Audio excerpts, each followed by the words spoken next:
여러분 1장 1절을 보니까 그렇게 되어 있어요. 거기 보니까 어디에 있는 성도들에게 이렇게 써 있지요? 바울은 에베소에 있는 성도들과 라고 써 있어요. 그렇죠? 그러니까 이 편지는 어디를 향해서 보낸 겁니까? 어느 지역? 에베소 지역입니다. 우리가 요한계시록 7교회 중에 첫 번째 교회가 에베소였어요. 오늘날 어느 지역이라고 제가 말씀드렸지요? 오늘날 어느 지역? 옛날엔 소아시아 지역이라 그랬어요. 아, 그렇죠. 터키. 그죠? 볼링 스트라이크 3번 하면 터키 맞나요? 그 터키하고 이 터키는 좀 다르겠지만 여하튼 그 터키 지역이에요. 그 터키 지역인데 여기선 또 유럽 대륙으로 넘어가는 바로 그쪽에 있습니다. 그러니까 항구 도시이고 아주 문물이 발달한 곳입니다. 굉장히 돈이 많은 도시예요. 사람이 많은 도시입니다. 자, 그러면 이 지역에 지금 사도 바울이 편지를 보낸 거예요. 그러나 이 지역만 보낸 건 아닙니다. 우리가 요한계시록에서 봤지만 이 지역을 중심으로 또 그 동네 사람들에게 다 읽으라고 보낸 거예요. 그러니까 편지 받는 사람은 유대인이기보다는 누굴까요? 유대인이 아닌 이방인들에게 이 편지를 보낸 겁니다. 우리가 지금 우리도 역시 혈족으로 보면 이방인 개념이죠. 오늘 우리를 향해서 보내는 편지로 알고 그들에게 주신 하나님의 구원이 얼마나 기쁜 것인지를 좀 알기를 바라요. 사도 바울이 생각할 때 예수 그리스도 통한 구원은 너무 감격스러웠어요. 유대인들만 특혜를 누려야 될 게 아니었어요. 온 세상 누구나 모두 예수를 통해서 누려야 될 것이었어요. 그 비밀을 이방인들에게 지금 알려주는 거예요. 얼마나 간절한 마음으로 알려주는지 몰라요. 이 밤에 여러분들이 사도 바울의 심정을 아셔야 돼요. 그 사도 바울을 통해서 예수님이 들려주고 싶어하는 이 구원이 뭔가를 아셔야 돼요. 그래서 그 감격을 가지고 여러분들이 찬송하며 나가셔야지 합니다. 우리 3절 말씀을 다시 한번 읽어볼까요? 자, 시작. 찬송하리로다 하나님 곧 우리 주 예수 그리스도의 아버지께서 그리스도 안에서 하늘에 속한 모든 신령한 복을 우리에게 주시되. 오늘 우리가 3절부터 6절까지 읽었는데 3절 맨 처음이 찬송하리로다 이렇게 시작했죠. 6절도 끝날 때 뭘로 끝나요? 찬송하게 하려는 것이라. 오늘 찬송에 대한 하나님을 높임에 대한 마음이 간절해야 돼요. 오늘 이 3절에 보니까 뭐라 그럽니까? 하나님 아버지께서 아들 예수님 안에서 어디에 속한 것을 주셨다고요? 하늘에 속한 신령한 복을 우리에게, 저에게, 여러분들에게 주셨다고 합니다. 자, 여기서 말하는 하늘의 신령한 복이 뭘까요? 하늘의 신령한 복이 뭘까요? 그냥 복이라고 안 했어요. 하늘의 신령한 복, 하늘에 속한 신령한 복. 우리가 쉽게 생각해 볼 수 있어요. 하늘에 속해 있다고 했으니까 땅에 속한 것과는 다른 복인 거예요. 땅에서는 찾을 수 없는 것이에요. 그럼 우리가 쉽게 생각해 봐요. 뭔가를 알려고 할 때는 내가 알려고 하는 대상을 잘 모르면 반대되는 것을 알면 돼요. 자, 땅에 속한 복은 뭘까요? 물질적인 복일까요? 그럴 수 있어요. 근데 여기서 말하는 좀 더 땅에 속한 복을 알려면 좀 더 깊이 들어가야 돼요. 여기서 말하는 땅에 속한 복은 뭐냐? 사람의 힘으로는 어느 정도 누릴 수 있는 것들이에요. 그러니까 사람의 힘을 가지고는 얻을 수 있는 것들, 어느 정도는, 아주 완벽하진 않더라도 어느 정도는 내가 노력하면, 애쓰면, 머리를 좀 쓰면 누릴 수 있는 것들, 그것을 땅에 속한 복이라고 하는 것입니다. 쉽게 말하면 뭐냐? 이 세상 사람들이 다 추구하는 복이에요. 뭐 추구합니까? 제일 먼저 무슨 복을 추구해요? 뭐가 제일 많았으면 좋겠어요? 돈, 그렇죠. 돈이라고 다 말하고 싶었는데 한 분만 지금 얘기하신 거죠. 대표로 네가 얘기해라, 그죠? 자, 돈은 좀 속물적이니까 그냥 부자, 그죠? 부자가 되는 거 복으로 여기죠. 자, 자녀들 출세하는 거 복입니까? 저주입니까? 복이죠. 이 복을 누리고 싶으세요? 거절하고 싶으세요? 누리고 싶죠. 자녀들이 있는 분들, 그죠? 다 누리고 싶어요. 벌써 자녀가 출세라고 하니까 자녀가 있는 분들은 벌써 표정이 달라. 출세한 것도 아닌데 벌써 출세한 줄 알아. 그렇게 막 보기만, 그죠? 그렇게 될 수 있어요. 자, 우리 좀 이제 저보다 연세가 많으신 분들, 아프지 않고 오래 건강하게 사는 거 복이에요, 아니에요? 복이죠, 그죠? 어때요? 한 300년? 그건 저주인가요?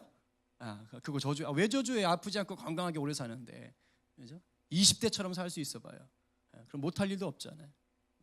무드셀라처럼 600살이 넘게 그냥 살아버리는 거죠. 700에 가깝게. 지루해서 못 살 것 같죠? 괜찮아요. 천국 연습하는 거예요. 천국에서 영원히 살아야 되잖아요. 여하튼 건강하지 않고 오래 사는 것도 복입니다. 탁월한 영향력을 끼치는 것들, 이것도 복입니까? 아닙니까? 복이죠. 그러니까 우리가 이 세상에서 흔히 복이라고 생각하는 것들, 이게 바로 땅에 속한 복이에요. 사람들은 부자가 되기 위해, 출세하기 위해, 건강하게 오래 살기 위해, 이 탁월한 영향력들을 끼치기 위해 뭐 하는 거예요? 노력해요. 가만히 앉아서는 그 복이 굴러오지 않습니다. 노력하는 거예요. 아셨어요? 물론 부잣집의 아들로 태어나면 조금 그냥 거저 얻어지는 것도 없잖아 있지만 그 오래 못 갑니다. 그것도 잘 자기가 간수해야 되는 거예요. 이 세상의 복을 누리기 위해 뭐 하는 거예요? 공부하지요. 땀 흘려서 열심히 일해요. 막 밤잠도 안 자고 막 일합니다. 그리고 무엇을 개발하는 거예요? 의학이라든가 각종인 과학 기술 같은 것들을 발전시키는 거예요. 왜? 그래야 우리가 좀 더 복을 더 누릴 수가 있으니까. 이렇게 하면 인간들이 추구하는 이 복들을 어느 정도 누릴 수 있습니까? 없습니까? 있지요. 그러니까 땅에 있는 복은 인간이 어느 정도는 쟁취할 수 있는 거예요. 자, 이것들은 나쁜 겁니까? 좋은 겁니까? 무조건 나쁘다고 하시면 안 돼요. 제가 그런 말 하려고 하는 거 아닙니다. 하나님께서 주시는 복에서 이 세상에 누리는 복이 있을까요? 없을까요? 당연히 있죠. 그래서 예수 믿을 때 이 복을 받아보려고, 이 복만 받아보려고 하는 사람들이 있어서 조금 문제인 거죠. 하나님은 이 세상의 복들도 주십니다. 구약에서 말하는 복은 다 뭐예요? 우리가 이 세상에서 누리려고 하는 그런 복들이에요. 땅, 그죠? 뭐 자손, 돈, 뭐 이런 겁니다. 건강, 장수하는 것, 이런 거예요. 예수님도 제자들에게 먹을 것과 마실 것, 입을 것을 염려하라고 했습니까? 염려하지 말라고 했습니까? 자, 염려하지 말라는 말은 먹지도 말고 마시지도 말고 입지도 말고 살라는 건가요? 아니죠. 아닙니다. 하나님이 주신다는 거예요. 뭐 하면? 먼저 그의 나라와 의를 구하면. 그러니까 우리가 세상적으로 구하려고 하는 것들을 하나님이 거부하시거나 싫어하시는 게 아니에요. 하나님은 우리가 이 세상에서 얻으려고 하는 그런 복들을 주시고자 합니다. 그리고 하나님이 주시면 얼마든지 풍성히 주실 수가 있어요. 그런데도 불구하고 여기서 말하는 이 하늘의 신령한 복은 이런 것들과는 좀 다르다는 것이에요. 하나님이 우리에게 정말 주시고자 하는 복은 지금 여기서 얘기했던 그런 땅의 복들이 아니에요. 그래서 사도 바울이 이것을 좀 구분해 주기 위해서 하늘에 속한 신령한 복이라고 얘기하는 겁니다. 왜요? 인간들의 힘으로는 죽었다 깨어나도 얻을 수 없는 것이기 때문이에요. 아무리 인간이 똑똑하고 대단한 과학기술을 가지고 있어도 인간의 힘으로는 얻을 수 없는 복을 지금 사도 바울은 하나님이 우리에게 주고 싶어 한다라고 얘기하는 거예요. 누굴 통해서? 예수 그리스도를 통해서. 이게 바로 하늘의 신령한 복입니다. 사람의 힘으로 절대 얻을 수 없는 복, 하늘의 신령한 복. 여러분, 이 편지를 받아보던 당시 에베소에는 세상적인 복을 구하던 사람들이 가득했어요. 오늘날 우리 사회와 같았단 말이에요. 그런데 세상적인 복을 얻기 위해서는 반드시 뭘 해야 돼요? 우상숭배. 우리가 주일마다 계속 살펴봤잖아요. 수많은 이방 신절에서 절해야 돼요. 로마 황제 신상에게 절해야 됩니다. 그래야지만이 부자가 될 수 있었고 일을 할 수 있었고 명예를 누릴 수 있었어요. 이런 사회 속에서 몇몇 예수 믿는 사람들에게 예수 믿으면 부와 명예, 건강과 성공적인 이런 세상적인 복을 누릴 수 있습니다 라고 말하면 격려가 될까요? 오히려 더 가슴 아플까요? 격려가 안 됩니다. 안 되거든요. 그게 만약에 그 당시에 예수 믿는 자들에게 너희가 예수 믿으면 세상적인 부를 누릴 수 있다, 세상적인 권력을 누릴 수 있다, 이 말은 뭐와 똑같냐면 세상과 타협해라, 지금 가서 신전에 가서 절해라, 이 말하고 똑같은 것입니다. 사도 바울은 그렇게 얘기할 수가 없었어요. 오히려 사도 바울은 그런 시대를 사는 그 성도들 몇 사람들에게 이렇게 말하는 거예요. 얘들아, 너희들에겐 지금 세상적인 그 부와 명예와 그 권력 같은 것이 없을 수 있어. 핍박이 있을 수 있어. 그러나 이 땅에 있는 사람들은 누릴 수 없는 그러한 하늘에 속한 너희들만에만 주어진 놀라운 복이 있어. 지금 그것을 알려주고 싶은 거예요. 진짜 복이 무엇인지를 보여주고 싶은 것입니다.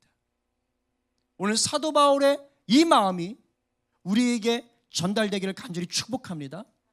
그렇다면 하늘에 속한 복은 무엇입니까? 4절하고 5절에서 그것이 무엇인지를 좀 더 구체적으로 설명해요. 우리 성경 보면서 다시 읽어봅시다. 4절 5절 다 함께 시작.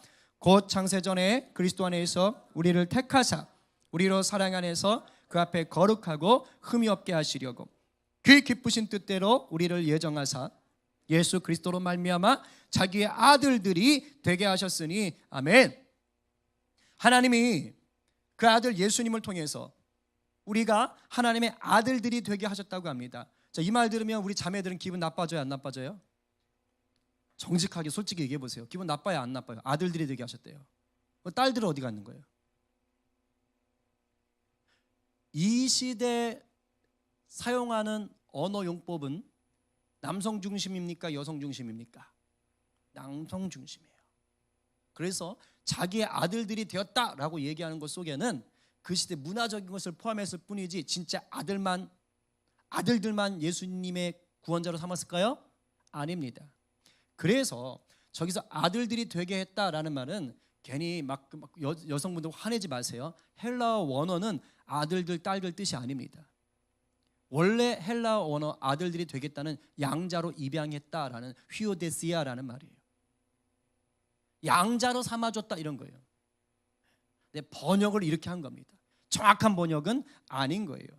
자, 그러면 이 4절과 5절에 나오는 이 두 절에 해당되는 말을 우리는 아주 쉽게 우리는 뭐라고 얘기해요? 하나님이 우리를 뭐뭐 하셨다.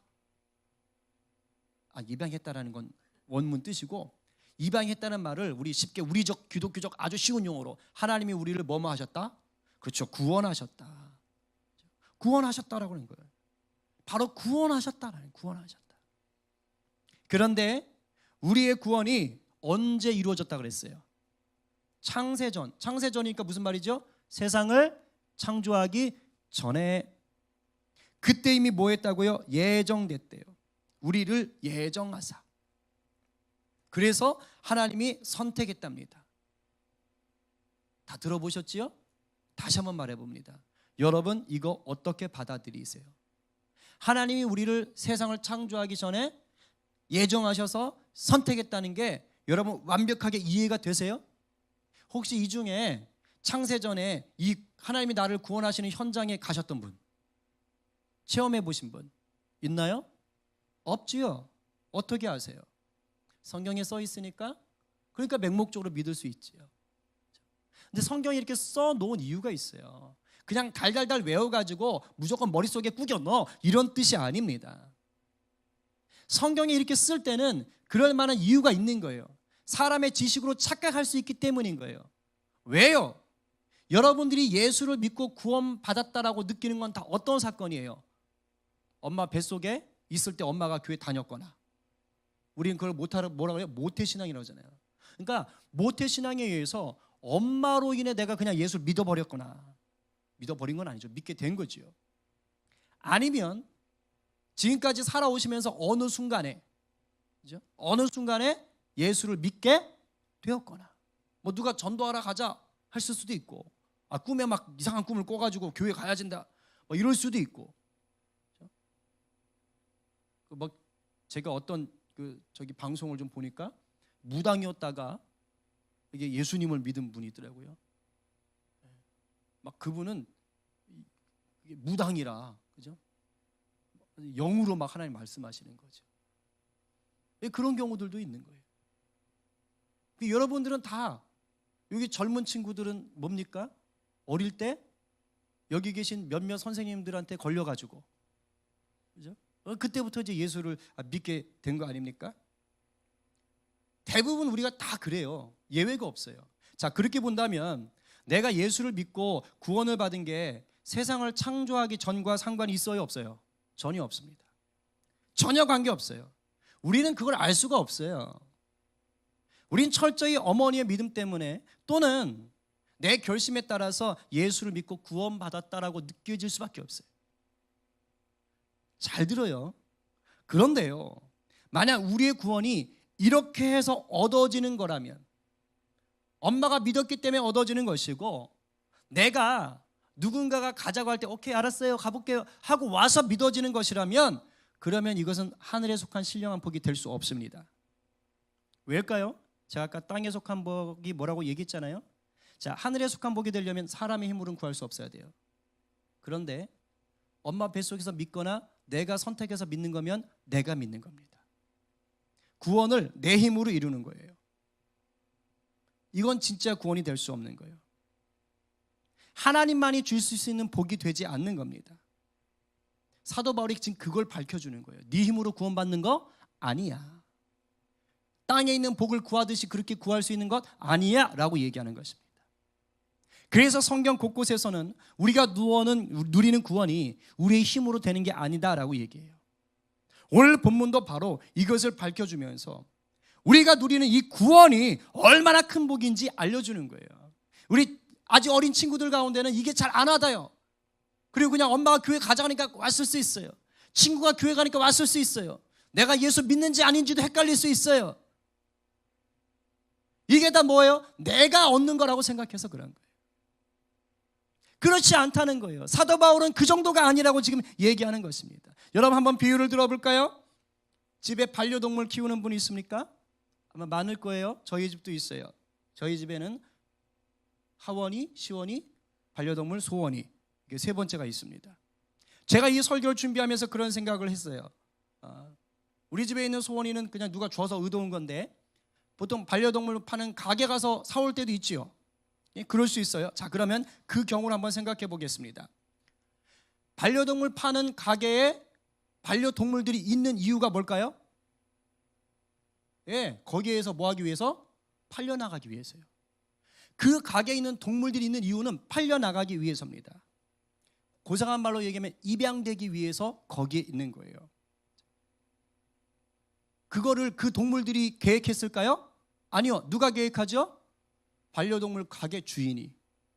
반려동물 가게 주인이 개업을 하기도 전에 자기가 그 사업을 구상했다면 이미 어떤 동물이 될지 모르지만 그 안에 있는 동물은 다 팔려나가기 위한 거예요. 그 동물들은 모르지만 그 어떤 동물도 자기가 팔려가기 위해서 여기 있다는 건 몰라요. 그러나 주인은 알고 있어요. 이미 개업도 하기 전에 자기 머릿속에 생각하고 있었습니다. 동물들은 알 수 없어요. 왜? 그럴 만한 통찰력이 없으니까, 이성이 없으니까 주인의 일을 계획할 수가 없습니다. 자, 그런데 이제 손님인 누군가가, 우리 하원이라고 합시다. 하원이가 강아지를 기르기로 마음을 먹었어요. 그리고 이제 강아지를 사기 위해 그 동물 가게로 갔습니다. 자, 그러면 그 강아지가 우리 집에 오게 될 때 그 강아지는 하원이라는 여자아이가 우리 가게로 올 것이고, 그리고 나를 선택할 것이고, 나를 데리고 지네 집으로 사갈 것이다라는 걸 알고 있을까요? 터무니없는 말입니다. 터무니없는 말이에요. 전혀 알 수 없습니다. 누구만 알 수 있어요? 하원이만. 하원이도 어떤 강아지 살 거라는 거 없어요. 그냥 사겠다라고 가는 거예요. 그리고 그 중에서 하나를 선택하겠지요. 집에 온 개는 뭘 감지할까요? 집에 와서야 바뀌었네. 주인이 바뀐 건가? 뭔지 알 수 없지만 밥 주는 사람이 바뀌었다는 것을 감지하는 겁니다. 그리고 적응하겠지요. 자, 그런데요, 하원이가 어떤 강아지 한 마리를 선택했어요. 적어주세요.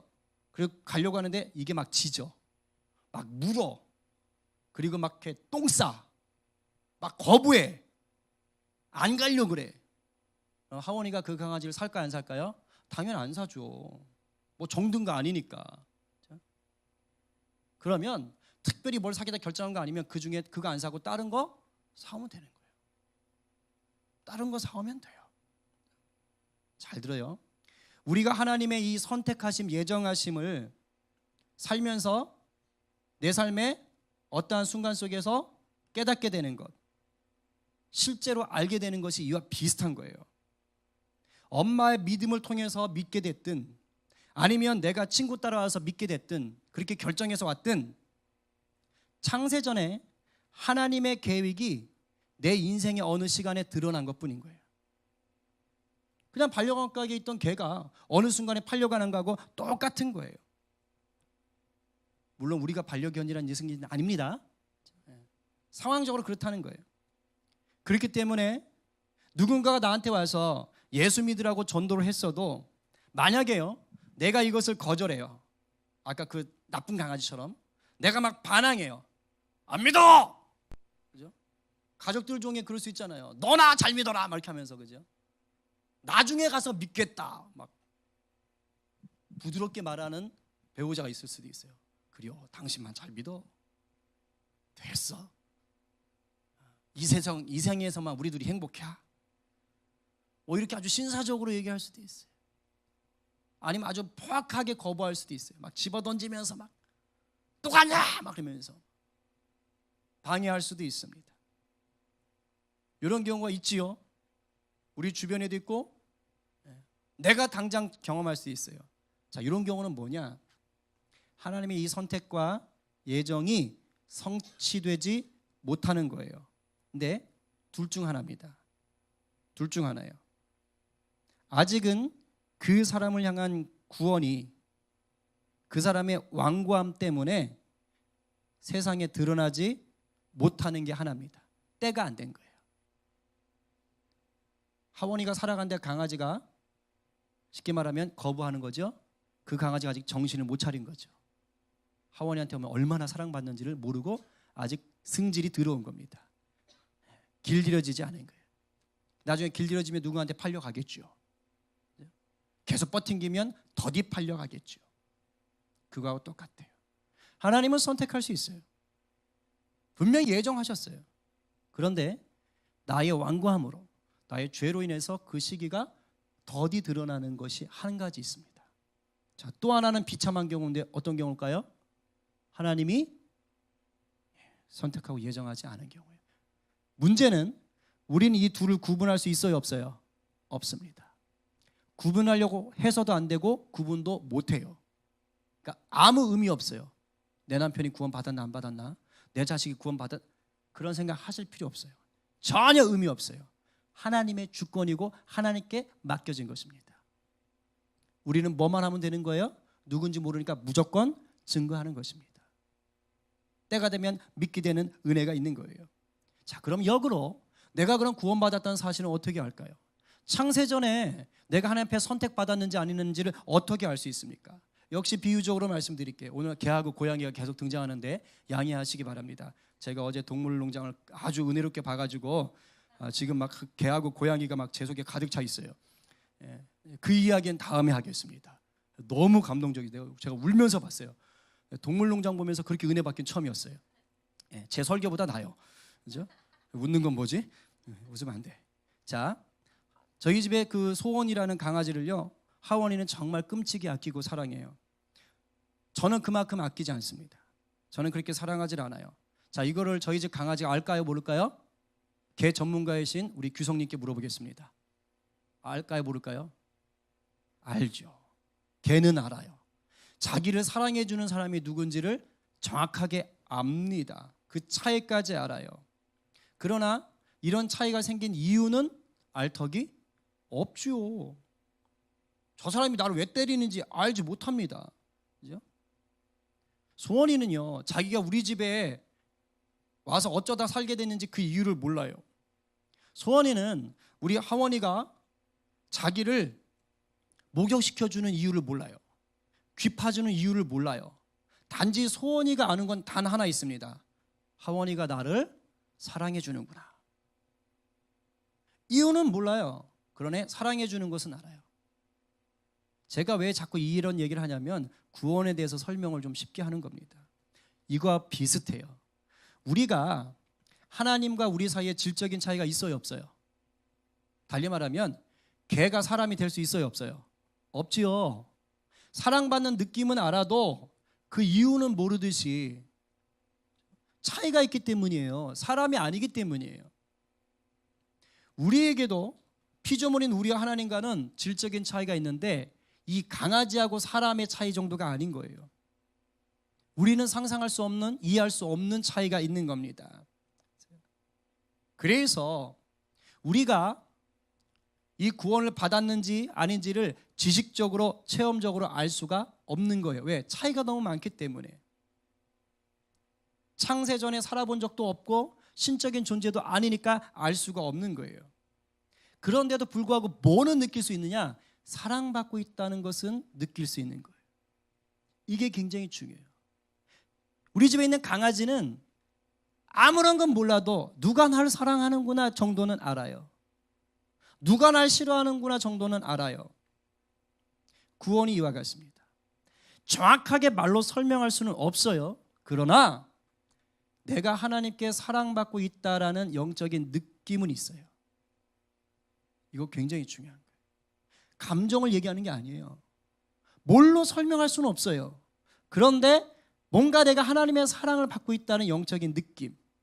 물론 삶이 너무 힘들면 이것이 의심스러울 때는 있습니다. 그러나 모두에게 물어볼게요. 기도할 때, 찬양할 때, 말씀 들을 때 성령께서 우리를 도우시는데 이런 경우 있어요. 나도 모르게 뭔가 이렇게 막 가슴이 뜨거워진다, 눈물이 난다, 이런 경우 있지요. 그게 뭘까요? 구원받은 증거 중에 하나예요. 뭔가 알 수 없는, 단순히 감정이 아니야. 내가 왜 울지? 그래서 자기가 놀래요. 내가 왜 울지 지금? 예수 처음 믿는 애들 가운데 이런 애들이 있어요. 그리고 갑자기 자기 죄가 막 떠올라. 이상해. 생각하려고 했던 적 없어. 근데 갑자기 떠올려. 예수 안 믿으면 안 됩니다. 구원받지 못한 자는 이런 거 안 돼요. 마귀의 자식이라 안 돼요. 이게 된다는 건 뭘까요? 하나님이 창세전에 선택했다는 증거예요. 이렇게 드러나는 거예요. 환경이 너무 어렵지만 하나님 앞에 나와서 기도하고 났더니, 말씀을 묵상하고 났더니 왠지 알 수 없는 용기가 생기는 거예요. 그래, 살아보자. 어떻게 될 거야, 살아보자.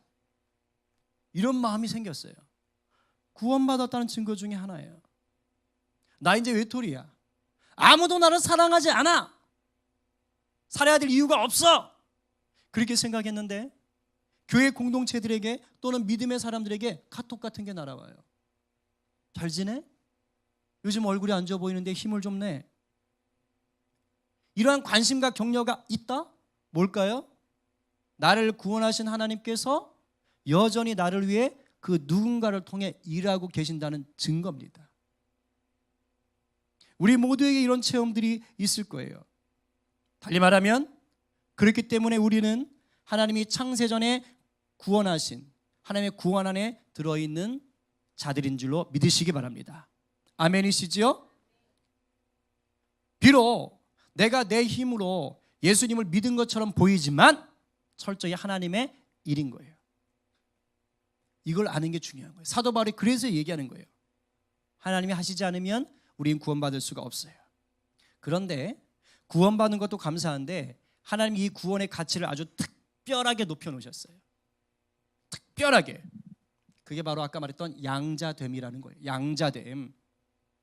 우리를 구원해서 양자로 삼은 거예요. 뭘로 안 삼고 노예로 삼지 않고. 종으로 삼을 수도 있잖아요. 도살장에 끌려가서 죽을 수밖에 없는 소가 있다고 해봐요. 근데 그걸 돈 주고 샀어요. 그래서 그걸 끌고 와가지고 이 소를 반려동물로 키우지 아니하고 밭과 논, 소를 반려동물로 키워, 좀 이상하네요. 밭과 논에서 일하는 용도로 썼다. 그 주인을 욕할 수 있어요, 없어요? 없어요. 그 주인 마음입니다.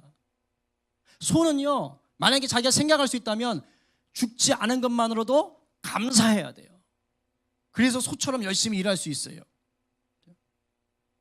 우리가요, 죄로 인해서 영원히 지옥에 가야 될 신세였다면 그 신세를 면한 것만으로도 복 아니에요? 그것만으로도 감사 아니에요? 그런데 하나님은 단순히 지옥에 가지 않는 정도로 둔 게 아니라고요. 어떻게 했다고요? 그렇게 만들어서 신분을 고귀하게 바꿔놓으신 거예요. 이게 특별한 가치입니다. 여러분, 예수 믿고 교회 다니는 걸 예수 믿기 전보다 조금 더 착한 사람으로 살아가는 거다, 그 정도로 구원을 여기시면 큰일 나요. 그거 너무 구원의 가치를 우습게 여기는 거예요. 싸구려 만드는 겁니다. 예수 믿는 건 마치 돌멩이가 꽃으로 변한 것 같은 말도 안 되는 질적인 변화가 생기는 거예요. 사탄의 자식에서 하나님의 자녀가 되는 겁니다. 그래서 이 구원을 하늘의 신령한 복이라고 얘기하는 거예요. 복이라는 단어를 쓰고 있는 겁니다. 우리는 잘 안 하다요, 이 양자됨이. 근데 이 당시 이 편지를 받아보던 에베소 사람들은요, 와우! 이렇게 되는 거예요. 왜요? 로마법을 알고 있었거든요. 로마의 지배를 받던 사람들이에요. 당시 로마 시대는 입양을 하잖아요. 그러면 대우가 어땠느냐? 친자식하고 똑같았어요. 양자를 하는 순간 자기의 친자식과 똑같은 권리, 똑같은 혜택을 누리게 했습니다. 그러니까 바울이 이 얘기를 해줄 때, 와, 예수님 때문에 구원을 받아? 그럼 내가 하나님의 자녀가 된 거야? 친자가 된 거야? 감격하는 거예요. 왜? 뭐에다 빗대었으니까 로마인이 된다는 것에. 로마인이 된다는 것에. 그 당시 로마는 세계 중심이에요. 로마인이 된다는 건 대단한 권력과 혜택을 누릴 수 있는 거예요. 확 와닿지요. 우리식으로 말해볼까요? 좀 속물적인 비유지만 양해하고 들어보세요. 가난해. 돈 좀 마음 놓고 써봤으면 좋겠어. 그런데 우리가 소위 말하는 삼성이나 LG나 현대 같은 대기업 회장이 나를 양자로 입양했어요. 그래서 돈 마음대로 쓸 수 있게 되었어요. 기분 어떨 것 같아요? 아니 뭐 사회적인 뭐 이런 거 다 빼고 단순히 돈이 많은 대기업이다. 그 회장이 나를 양자 삼았다. 네 돈 마음껏 써라. 기분 좋아요, 나빠요? 째지죠. 그죠? 째지죠. 여기서 돈 마음 놓고 펑펑 쓰실 수 있는 분 몇 분이나 되세요? 저 말고 다? 다 쓰실 수 있어요? 아무도 없잖아요. 무시한 거 아닙니다. 예, 팩트만 얘기하는 거예요. 그죠? 예. 그런데 마음 놓고 써, 마음 놓고 써. 그랬다면 얼마나 기분이 좋겠어요. 여러분, 우리가 돈 마음 놓고 쓰는 양자돼도 이렇게 흥분하고 신분이 로마인이 되어도 흥분할 텐데 하나님의 자녀가 된다는 것은 어느 정도겠어요? 근데 우리가 이걸 모른다니까요. 못 느끼며 사는 게예요. 이것이 우리 가운데 느껴져야 돼요. 지적으로, 감정적으로, 의지적으로 체험되어져야 돼요. 그런 은혜가 있기를 간절히 축원합니다. 이걸 은혜로 누릴수록 느껴지는 것입니다. 안 그러면 뭐 이게 뭐야 양자가 뭔데? 놀라운 거예요. 그렇다면 우리가 이 양자된 것이 우리가 어떤 유익이 있느냐? 뭐 양자가 됐으면 그 권리 같은 게 있어야 되겠네. 그게 뭐냐? 바로 세상을 이기게 하는 힘이 있다는 거예요. 천국에 가서 양자되는 게 아니에요. 이 땅에서 누리는 힘이 있어요. 하나님을 인격적으로 경험하지 않으면 결국에는 하나님 없이 자기 힘으로 이 세상의 복을 얻으려고 합니다. 문제는 뭐예요? 하나님 없이 세상의 복을 구할수록 비참해져요. 하나님을 믿고 세상의 복을 얻으면 달라지는데 하나님 없이 세상의 복을 구하면 구할수록 인생이 꼬입니다. 돈의 복을 구할수록 어떻게 될까요? 돈의 노예가 됩니다. 권력의 복을 구할수록 어떻게 될까요? 권력의 노예가 돼서 온갖 지저분한 행동 다 합니다. 요즘 정치권 보세요. 한창 이슈가 되는 그거 사건 아시죠? 예민한 문제이기 때문에 제가 말로 할 수는 없어요. 그죠? 여당이고 야당이고 할 것 없이 이게 인격적인 분인가? 도덕적인 분인가? 라고 한다면 차마 할 수 없는 권모 술수, 막 비난, 음모들이 쏟아집니다. 말할 수도 없어요. 뭘까요? 권력의 노예가 되는 것입니다. 늘 말씀드리지만 세상 사는 동안 믿음 때문이든 죄 때문이든 어려움을 당할 수밖에 없습니다. 이럴 때도 구원의 확신이 흔들릴 수가 있어요. 자, 그런데 이 구원이, 흔들리는 구원이 내 힘으로 얻은 거라면 어떻게 될까요? 무너져요. 완전히 뽑혀버립니다. 왜? 인간의 힘으로 하는 것은 어떤 것도 완벽하거나 영원하지 않기 때문이에요. 그래서 지금 사도 바울이 이 얘기하는 거예요. 사람의 힘으로 얻은 구원은 결국 어느 상황이 되면은 사라져 버립니다. 사람이 불완전하니까. 그래서 이 말을 하는 거예요. 그러나 내 구원이 사람이 만든 게 아니야. 누구 돈 있고 빽 있는 사람이 준 구원이 아니야. 그럼 어떻게 돼요? 창세전에 하나님이 주신 거라는 걸 안다면 얘기가 달라지는 거예요. 어떤 환난과 유혹이 와도 무너지지 않는다는 것을 느낌적으로 아는 거예요. 확신하게 되는 거예요. 오히려 힘들수록 뭘 경험할까요? 날 선택하신 하나님의 손길을 경험합니다. 그래서 오늘 성경 말씀처럼 거룩하고 흠이 없게 살게 하시려는 그 은혜 속으로 들어가기 시작하는 거예요. 성경을 통해서 밝혀진 이 놀라운 비밀이 바로 나를 통해 조금씩 이루어지고 있다는 것을 알면 우리가 오늘처럼 하나님을 찬양하지 않을 수가 없습니다. 그게 6절에서 얘기한 거예요. 이는 그가 사랑하시는 자 안에서 우리에게 거저 주시는 바 그의 은혜와 영광을 찬송하게 하려는 것이라. 오늘 이 밤에 다시 이러한 감격이 충만하게 부어지기를 간절히 바랍니다. 예화 하나를 들고 정리하려고 해요. 제가 예전에 섬기던 교회에서 젊은 부부들을 맡아서 섬길 때인데 한 젊은 부부 가정이 있어요. 근데 그 집에 여기 우리 아파트 살았군요. 그 집에 고양이들이 많았어요. 10마리. 그 제가 신방 갔다 깜짝 놀랐다니까요. 제가 고양이 좀 엘러지 같은 게 있어가지고 막 좀 10마리가 되는 거예요. 근데 이게 정상적인 고양이들이 아닌 거예요. 제가 딱 보고 깜짝 놀랐어요. 다리가 하나 없는 녀석, 귀가 찢어진 녀석, 눈이 막 한쪽에 감겨 있는 녀석, 그리고 막 털이 이게 숭숭숭 뽑혀 있어서 이상하게 병 걸려 있는 녀석. 깜짝 놀랐어요. 보통 고양이가 이제 제 머릿속에 그려져 있는 거는 굉장히 귀엽고 고풍스럽고, 물론 우리 교회 밑에 사는 고양이는 좀 예외인데 약간 그렇게 뭔가 럭셔리함이 있단 말이죠. 근데 제가 신방 가서 본 고양이는 전혀 그런 게 아니에요. 그래서 이 부부들이 좀 이상하다, 취미가 독특한데 왜 이렇게 저렇게 보기 흉한 것들을 반려동물로 키우지? 물어봤어요. 그랬더니 그런 말이에요. 여기 있던 고양이 10마리가 다 버려진 것들이래요. 누군가 버려진 건데 자기들이 유기동물 보관소에 가서 입양받아 온 거랍니다. 옛날엔 몰랐어요. 요즘은 이제 제가 알게 됐지요. 방송을 통해서. 근데 처음 데려왔을 때는 이거보다 더 심했대요. 애들이 막 이렇게 경기하고 사람 피해 다니고 아주 상태가 안 좋았다고 그럽니다. 근데 지금은 굉장히 밝고 건강해졌대요. 그 얘기를 하는 거예요. 여러분, 우리를 하나님의 자녀 삼아주시는 게 이런 버려진 동물과 똑같을 수는 없죠. 감히 똑같을 수는 없어요. 그러나 비슷해요. 버려져 있다가 그 젊은 부부에게 선택받은 동물 입장에서 생각하면 비슷한 겁니다. 그 고양이는 봤을 거예요. 그 길에 떠돌면서 그 이상한 사람들이 막 때리고 불 지르고 그래가지고 죽어가는 친구 고양이 봤을 거예요. 이상한 음식 먹었다가 병 걸려서 막 토하면서 죽어가는 고양이 친구들 봤을 수도 있어요. 차에 치여가지고 죽거나 다치거나 추위에 얼어 죽은 고양이들 친구들 봤을 수도 있어요.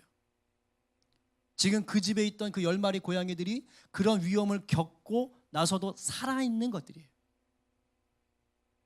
그렇게 죽을 신세였어요. 그런데 그 젊은 부부 덕분에 전혀 다른 차원을 살고 있는 거예요. 완전히 다른 차원을 살고 있는 거예요. 상태가 상당히 안 좋은 고양이를 그 젊은 부부가 더욱 사랑하더라고요. 얼마나 아끼는지 몰라요. 우리가 그랬다고요.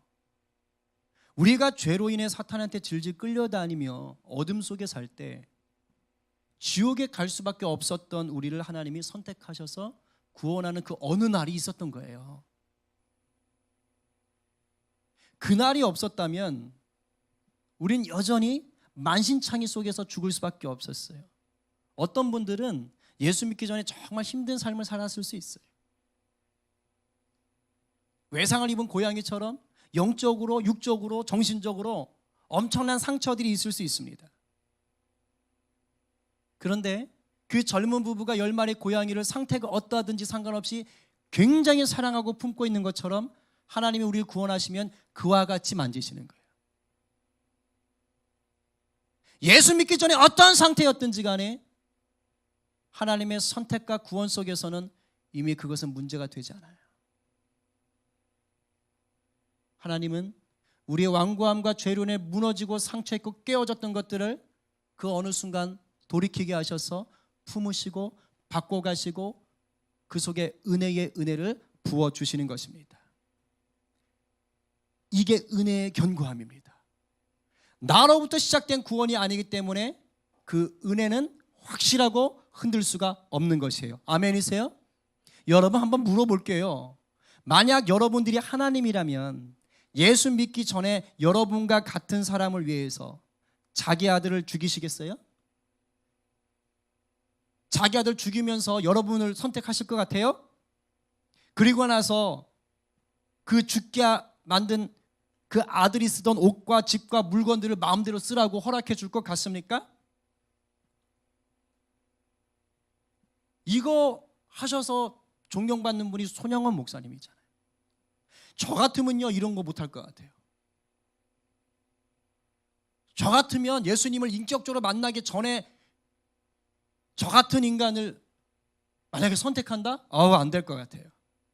안 될 것 같아요. 왜요? 영생을 받아 구원을 누릴 만한 자격이 1도 없기 때문입니다. 그런데 하나님은 한순간의 망설임도 없이 후회도 없이 저와 여러분을 선택하셨습니다. 아멘이에요? 아멘입니다. 여러분 행위의 옳고 그름이나 생각의 좋고 나쁨과 상관없이 선택하셨어요. 여러분을 선택하기 위해 아들을 죽이는 아주 비싼 대가를 치르면서 하나님이 저와 여러분을 선택한 것을 경제적인 측면으로 따지면 너무 과분한 대가를 치르신 겁니다. 말도 안 되는 대가를 치르신 거예요. 이 기타 하나 사겠다고 1,000억을 투자하고 사는 것과 똑같은 거예요. 그런 투자로 그러한 대가를 지불하고 나를 건지신 거예요. 왜? 우리는 할 수 없어요. 그냥 하나님의 주권이고 하나님의 사랑 때문입니다. 그래서 은혜인 거예요. 우리가 이 구원의 은혜를 누리면서 날마다 거룩하고 흠이 없는 자로 살아가야 돼요. 그것을 내 힘으로 안 됩니다. 성령님이 도와주셔야 돼요. 안 그러면 여기 와서도 가만히 있다 갑니다. 성령이 도와주셔야 돼요. 말씀과 기도, 예배 가운데 거하되 그것이 내 것이 될 수 있게 해달라고 구하셔야 됩니다. 그리고 구원받은 자로서의 기쁨을 선포하셔야 돼요. 이거 중요한 거예요. 선포하셨어야 돼요. 은혜의 영광을 찬송하셔야 돼요. 그럴 때 그 구원의 은혜가 더 확실해집니다. 이것은 단순히 노래하라는 게 아니에요. 삶으로 그 구원을 누리고 높이고 자랑하라는 것입니다. 그러면 이 하나님의 구원하심이 다른 사람들에게 뭐가 될까요? 증거가 되는 거예요. 내가 구원받은 은혜를 찬양하며 살 때 하나님의 선택 속에 돌아야 될 자들이 눈치를 채는 거예요. 가슴에 도전이 생기는 거예요. 끌리는데? 저 사람 왜 저렇게 살지? 뭔가 다른데? 마음이 끌리는 거예요. 뭘 통해서? 내가 하나님의 은혜를 찬양하는 삶을 통해서. 하나님이 이렇게 일하시는 겁니다. 그래서 그들도 구원의 배에 올라타는 거예요. 우리가 해야 될 일, 그들을 하루라도 속히 어둠에서 건져 하나님의 창세전 계획이 있었던 그 구원의 기쁨을 맛보게 하는 것입니다. 저와 여러분 가운데 이런 도전이 날마다 있기를 바랍니다. 구원의 기쁨을 아는 사람은 세상의 복에 집중하지 않아요. 구원의 기쁨을 아는 사람은 하늘의 신령한 복을 받은 자입니다. 그 복이 얼마나 좋은 것인지를 알기에 이 땅에서의 삶으로 그것을 높이고 자랑합니다. 이런 사람들을 통해서 세상의 복들도 하나님의 때를 따라 부어주시고 신령한 복을 완성해 가게 하십니다. 우리가 이런 복도 다 누리게 되기를 간절히 축원합니다.